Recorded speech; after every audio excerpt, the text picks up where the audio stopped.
Associate sponsor, Nuwood, the authentic MDF.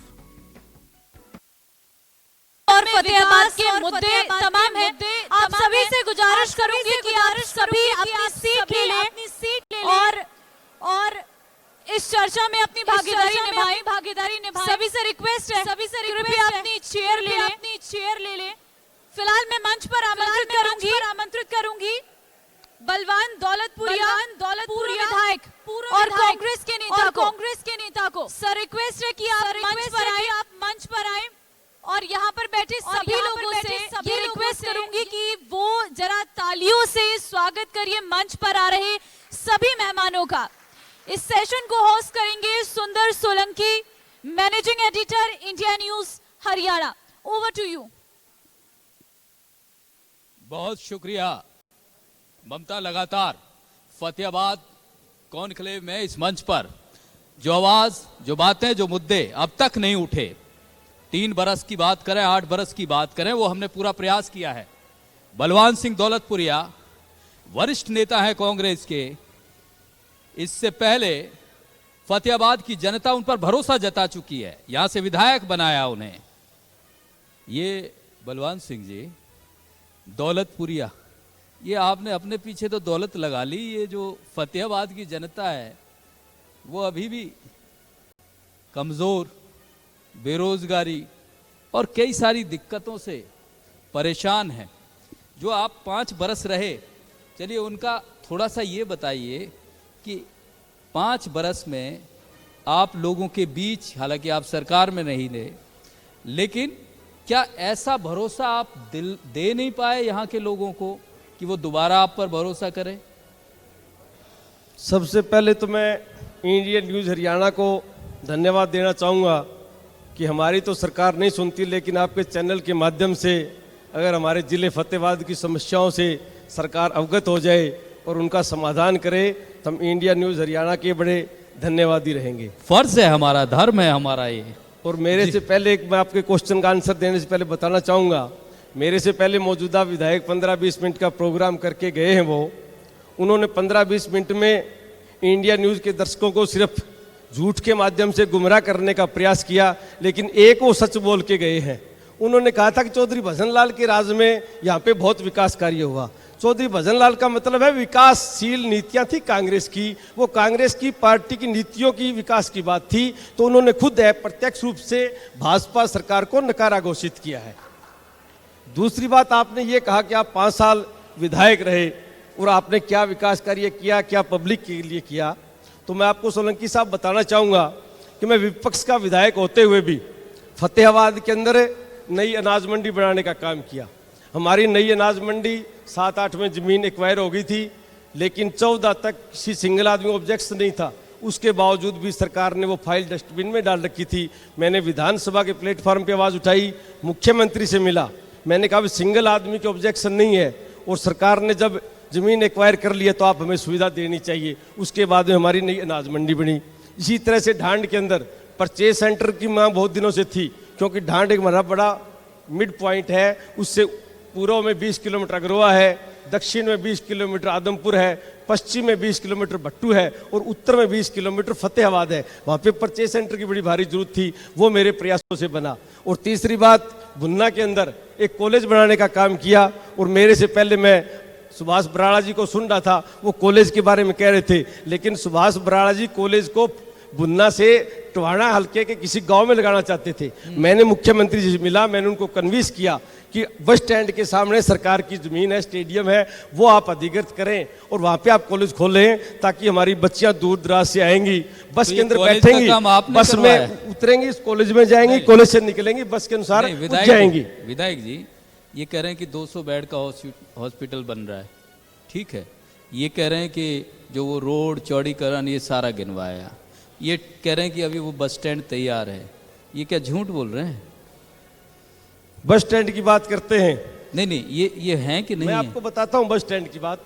Bus stand पिछले 5 सालों में मेरे प्रयासों से बना था। इसका स्ट्रक्चर मैंने बनवाया, इसका नक्शा मैंने बनवाया। और दूढ़ाराम जी से आप ये पूछ लो इसका कंस्ट्रक्शन कितने स्क्वायर फुट में है और खाली जगह कितने स्क्वायर फुट में, तो भी मैं मान जाऊंगा उसको पता है इस बस स्टैंड के बारे में। हमने सिर्फ उसका एग्जिट पॉइंट छोड़ा था, अब इसका रास्ता बने। आज तक 2.5 साल में वो रास्ता नहीं दे पाए बस स्टैंड का। लेकिन एयर कंडीशनर बस स्टैंड ये EIC PWD B&R के सामने मैंने बैठ के बनाया था। इतनी भव्य बिल्डिंग बनाया था, उसका टेंडर कॉल किया और 2019 तक इसकी बिल्डिंग तैयार हो गई थी। अब 2.5-3 साल से बस स्टैंड तैयार है, लेकिन ये एग्जिट पॉइंट नहीं निकाल रहे और वो बस स्टैंड तो ये आपने बनवाया था इसलिए लोग परेशान हैं। एग्जिट पॉइंट तब एग्जिट पॉइंट उस टाइम हमने तो बनाई थी पोजीशन, लेकिन इन लोगों की कुनीतियों की वजह से वो एग्जिट पॉइंट आज रुका हुआ है। सरकार की अगर मंशा ठीक हो, सरकार सुविधाएं देनी चाहते तो एग्जिट पॉइंट सरकार के लिए कोई बड़ी बात नहीं होती, लेकिन सरकार की मंशा नहीं है लोगों को सुविधा देने की। नहीं, आपने तो बनवा दिया था, फिर क्या अगर हमें में तब क्या दिक्कत थी? जनता मौका देगी दोबारा तो बनवाएंगे, बनवाएं भी गए। और साथ में हमारे जो एक बात समझ में नहीं आ रही विधायक बलवान सिंह जी, आप कहते हैं कि ये सब झूठ बोलते हैं, ठीक है, लेकिन ये तो झूठ के बाद भी वोट ले लेते हैं तो फिर भी विधायक बन जाते हैं, जीत जाते हैं, बीजेपी की सरकार बन जाती है। ऐसा क्यों? आपका तो सच भी काम नहीं आता। आप कहते हैं कांग्रेस विकासशील, कांग्रेस ने काम किया। चुनाव के अंदर बनता है, कौन आदमी जीतता है कौन हारता है, ये चुनाव समीकरण की बात काम होती से है। नहीं होता है। लेकिन जब ये काम की बात होती है, ये लोग सोने का चम्मच मुंह में लेके पैदा हुए हैं, ये संघर्ष से पैदा नहीं हुए। हम लोग नीचे से उठ के ऊपर गए हैं, हमें पता है लोगों की समस्या क्या है। इनको लोगों की समस्या के बारे में पता नहीं, नहीं, फिर भी जीत रहे हैं। आप मौजूदा विधायक से 5 साल वो रहे थे रूलिंग पार्टी के विधायक, आप उनसे 5 साल में 5 काम पूछ लो, भाई आपने 5 साल में 5 काम किए, गिनवा के साल तो छोड़ दो, गिनवा के तो, लेकिन एक भी काम नहीं गिनवा पाए। ये सब झूठ का पुलिंदा। मैंने बस स्टैंड बनवा दिया, मैंने हॉस्पिटल बनवा दिया, 1-2 बार और गुमराह करके गए। अगर हम डिबेट में आप बिठाते तो एक एक बात को आपको जवाब देते हम। चलिए अब जवाब दे दीजिए हमारी बात का। ये अभी वो कह के गए कि उनका जो नगर पालिका का चेयरमैन है वो भी जीत गए। ये तो आप मानेंगे ना कि जनता को, यहाँ की जनता को यकीन तो है उन पे। अंक गणित के हिसाब से तो वो जीत गए हैं, लेकिन लोगों को दिलों को नहीं जीत पाए। 58,000 वोट में से मात्र 13-14,000 वोट लेना, क्या आप उसको जीत मानते हैं? 30-35,000 वोट उनके आज खिलाफ पड़े, लोगों दिलों नहीं जीत वो पाए। कह रहे थे सारे आप अंक गणित के अनुसार वो जीत सारे आप लोग, वो अकेले, उनका आदमी अकेला। ऐसा नहीं, हमारे 3 कैंडिडेट थे, तीसरे कैंडिडेट के 10,000 से ऊपर वोट आए हैं, सेकंड के 12,000 वोट आए हैं, तो ये कैसे हो सकते हैं फिर? चलिए, बहुत अच्छा चुनाव लड़ा था। बात बताइए विधायक जी, माफ कीजिएगा बलवान सिंह जी, कि कांग्रेस आप कहते हैं कि विकास करती है, विकास किया, ठीक है, 8 साल से तो बाहर हैं आप लोग, हैं, मतलब 10 साल के लिए तो बाहर ही हैं। ये क्या चमत्कार करेंगे आप लोग आपस में? कुमारी शैलजा अलग गुट, हुड्डा साहब का अलग गुट, सुरजेवाला जी का अलग गुट, अशोक तंवर तो खैर छोड़ ही दिए। और ये जब आप लोग एक तो हो नहीं पाते, आप कहाँ सत्ता में बैठेंगे? जनता आप पे भरोसा कैसे करेगी? आपका आपस में तो भरोसा नहीं है। बड़ा अच्छा सवाल आपने पूछा है। प्रत्येक आदमी आज हमारे सामने यही जिक्र करता है, लेकिन मैं आपको बताना चाहूंगा, विपरीत परिस्थितियों में भी कांग्रेस ने पिछले चुनाव में 31 सीटें जीती थी। कांग्रेस पार्टी ऐसे हाथ की तरह है, जब कंफर्टेबल जोन में होती है तो ये अपना काम करती है, ये अपना काम करती है, ये अपना काम करती है, ये अपना काम करती है, और जब चुनाव आते हैं तो ये हाथ ऐसे हो जाता है। और यही होगा आगे, चुनाव आने दो, 2024 में ये हाथ ऐसे हो जाएगा और 2/3 बहुमत लेके हरियाणा में कांग्रेस की सरकार बनेगी। मैं इंडिया न्यूज हरियाणा के मंच से ये दावा करता हूँ। नहीं, कैसे बने, किस बात पे बनेगी? क्या ऐसा चमत्कार? वही तो पूछ रहा हूँ। पार्टी ने अतीत के अंदर हरियाणा के अंदर विकास किया है, लोगों को रोजगार दिया है। विकास किया है तो फिर दोबारा हार क्यों गए? फिर आप लोग बीजेपी क्यों आई? फिर जिस तरह से हमें रोड पार करते हैं ना, राइट से लेफ्ट, लेफ्ट से राइट, लेकिन एक्सीडेंट कभी होता नहीं, लेकिन कभी कभी हो जाता है। ये उसी तरह का कभी कहाँ हुआ? दूसरी बार भी 2019 में उसी तरह का एक्सीडेंट ही 2019 में भी दे दिया। इनको अपने मनों से उतार चुके हैं, 2024 में इनको तड़ी पार करने वाले हैं लोग।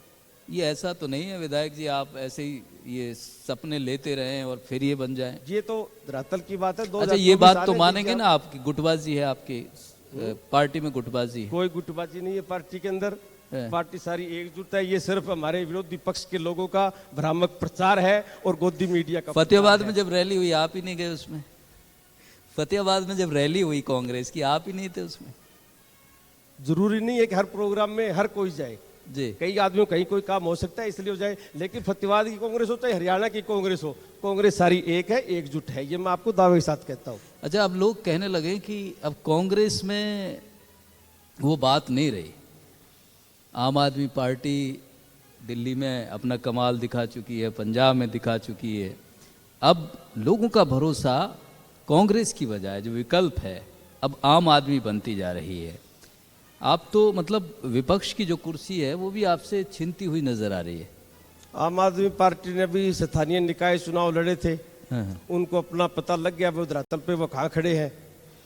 बहुत सी जगह, आप तो बहुत पुरानी बहुत सी पार्टी जगह है, वो उनको नई 1000 पार्टी वोटों है, से वो फिर भी नीचे आए वोट- हैं। तो वोट अच्छे लोगों ने वोट लिए उन्होंने। आम आदमी को स्वीकार नहीं किया। स्थानीय निकाय चुनाव ने स्पष्ट कर दिया कि लोगों का आज रुख सिर्फ कांग्रेस की तरफ है और आने वाले चुनाव में कांग्रेस पार्टी ही मौजूदा 2/3 बहुमत से सरकार बनाएगी। ये तो आम आदमी पार्टी वाला एक बार वो गुब्बारा था पंजाब जीतने के बाद में। अब जिस तरह के पंजाब के हालात हो रहे हैं उस हालातों को देखते हुए उनकी हवा निकलनी शुरू हो चुकी है। और हरियाणा के लोग बड़े समझदार हैं, चाहे राजनीतिक तौर पे हो चाहे सामाजिक तौर पे हो, वो आम आदमी को मुंह लगाने वाले नहीं है। अच्छा बलवान सिंह जी, एक और बात आपसे जानना चाहेंगे। ये लगातार यहाँ की जनता भी महसूस करती है, आप पहले आईएनएलडी में थे, फिर बीजेपी में आए, फिर अब आप कांग्रेस में हैं, तो अब आप कांग्रेस में ही रहेंगे? हाँ जी, कांग्रेस में ही है। कब तक रहेंगे? कब तक तो राजनीति संभावनाओं से भरा हुआ खेल होता है, लेकिन कांग्रेस तो में फिर रहेंगे। और चौथी पार्टी बदल रहे हैं। अब आम आदमी पार्टी का के बारे में क्या ख्याल? ये तो आपका एक काल्पनिक सवाल है। मैं नहीं सोचता भी फतेहाबाद कॉन्क्लेव में इस तरह के सवाल होने चाहिए। ये काल्पनिक सवालों का कोई जवाब नहीं होता है। राजनीति जैसे संभावनाओं का खेल है, ऐसे ही हमारे सवाल भी आगे को, भविष्य को देखते हुए होते। काल्पनिक की बजाय आपके सवाल अगर वास्तविकता पे आधारित हो तो ज्यादा मजा आता है कॉन्क्लेव में बैठने का। चलिए ठीक है। अब कांग्रेस की ऐसी कौन सी नीति है, आप एक बार बता दीजिए कि ये पब्लिक है जो फतेहाबाद की, पूरे हरियाणा की, भरोसा करे, किस बात पे भरोसा करे, कौन सी ऐसी चीज है कांग्रेस की? कांग्रेस का अतीत का साधन दे, ठीक है, समय देखेगी हरियाणा प्रदेश की जनता। अतीत के अंदर कांग्रेस ने हर जिले में, हर वार्ड में, हर हल्के में जो विकास कार्य करवाने का काम किया, जो कानून व्यवस्था दुरुस्त करने का काम किया, जो शिक्षा के क्षेत्र में काम किया, जो हेल्थ के क्षेत्र में काम किया, जो एग्रीकल्चर के क्षेत्र में काम किया, वो भिन्न भिन्न जगहों पे जो कांग्रेस का जो विकास कार्य था उनको देखते हुए कांग्रेस पार्टी किया था। आप लोगों को सत्ता में नहीं आने दिया, लेकिन अब क्या रोड मैप, ऐसा क्या पब्लिक को दिखाना चाह रहे हैं आप? क्या ऐसा इन लोगों को ये बताएंगे कि हाँ भाई कांग्रेस को वोट दो, हम ऐसा कर देंगे? क्या करेंगे? मैं कह रहा हूं ना आपको, लोग कांग्रेस के अतीत का समय देखेंगे। आज मौजूदा सरकार से लोग पूरी तरह नाक आ चुके हैं। आज जनता त्राहिमाम कर रही है।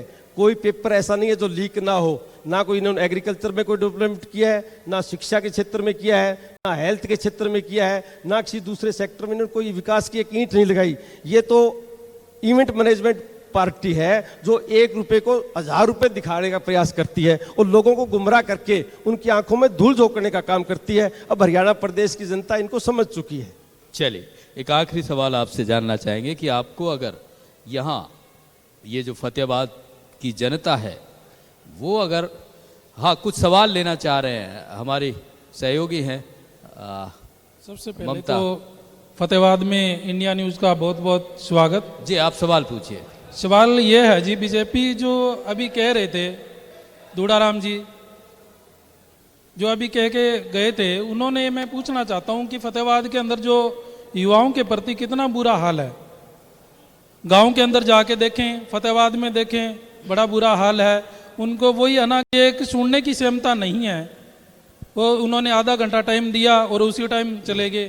तो मेरा यही सवाल है कि हालात नहीं, हमने बात की थी, लेकिन युवाओं के लिए आपका क्या विजन रहा? दौलतपुरिया जी आप बता दीजिए। दूड़ाराम जी तो खैर, युवाओं के लिए मैंने विधानसभा में बहुत बार मांग उठाई थी, सीएम से मिलके भी हमारे एग्रीकल्चर से संबंधित कोई ना कोई यहाँ पे उद्योग होना चाहिए। चाहे कॉटन से संबंधित उद्योग हो, चाहे पैडी से संबंधित उद्योग हो, लेकिन सरकार की कान पे जून तक नहीं रहेंगी। अगर सरकार एग्रीकल्चर से संबंधित यहाँ पे कोई उद्योग लगाती है तो लोगों को रोजगार मिलेगा। अगर सरकार की नीयत नहीं है तो ये सरकार इसी तरह से हमारा फतेहाबाद जिला पिछड़ता रहेगा और अपनी दशा के लिए ये हमेशा आंसू बहाते रहेंगे। जी, लेकिन जिस तरह से लगातार ये बात होती रही, कांग्रेस को एक विकल्प के तौर पर देखा जाए प्रदेश की जनता, लेकिन हम राष्ट्र स्तर पर देखें और चाहे प्रदेशों में जिस तरह से हाल हो रहा है कांग्रेसियों का, कांग्रेस का, उसमें एक बड़ी ऐसी स्थिति हो जाती है आप लोगों पर इस जो प्रेजेंट सिनेरियो है भरोसा करना मुश्किल हो जाता है। एक सवाल ले लेते हैं जी। नमस्कार जी। आपको जैसे बीजेपी छोड़ के कांग्रेस में आए हुए थोड़ा ही समय हुआ है, आपके ज्वाइन करने के जस्ट बाद में नगर पालिका के चुनाव होते हैं, कांग्रेस को कैंडिडेट नहीं मिलता, एक इंडिपेंडेंट कैंडिडेट को कांग्रेस समर्थन देती है, तो क्या कांग्रेस के पास कैंडिडेट नहीं है? और मेरा दूसरा सवाल आपसे ये है कि बीजेपी वर्सेस अदर होने के बावजूद भी आप इलेक्शन हार जाते हैं, तो क्या आपको नहीं लगता कि बीजेपी का जो विज़न था जिसमें कांग्रेस मुक्त भारत की बात थी वो पूरा होता हुआ दिखाई दे रहा है? जवाब दीजिए। कांग्रेस ने तो सोलंकी साहब इलेक्शन में ना तो सिंबल लॉट किया था, कांग्रेस पार्टी ने इनका कहा भी भाईचारे के इलेक्शन है, इसलिए सिंबल लॉट नहीं था तो किसी को चुनने का प्रश्न नहीं उठता था। हम कैंडिडेट लाते कहाँ, जब हमारा सिंबल ही पार्टी ने नहीं देना था। नहीं, आप लोग जमीनी स्तर पर डरते हैं क्या लड़ने से? आप लोगों को ये डर होता है कि जो ज्यादा जो गुटबाजी और ज्यादा फैल जाएगी नीचे के स्तर पर, इसलिए? ये शीर्ष नेतृत्व का फैसला होता है भी सिंबल देना है या नहीं देना है। हमें हमारी स्ट्रेटजी होती है हर पार्टी की, बस किस तरह वो रणनीति अपना। एक आखिरी सवाल ले रहा हूँ आपसे कि अब मान लो आप जनता के बीच जाते हैं, क्या कह के जाएंगे फतेहाबाद हल्के की जनता को लेके? फतेहाबाद की जनता को मैं कहना चाहूंगा कि जितने भी विकास कार्य यहाँ पे हुए हैं वो सिर्फ कांग्रेस के राज में हुए हैं। कांग्रेस के राज को देखते हुए लोगों को फिर कांग्रेस की तरफ आना चाहिए, ताकि हमारे फतेहाबाद जिले के साथ साथ हरियाणा प्रदेश का भी चौमुखी विकास हो सके। और हमेशा जनप्रतिनिधि धरातल से जुड़े हुए व्यक्ति को लेके आना चाहिए, क्योंकि आपने पूरी रीडिंग नहीं करी हमारे हल्के की।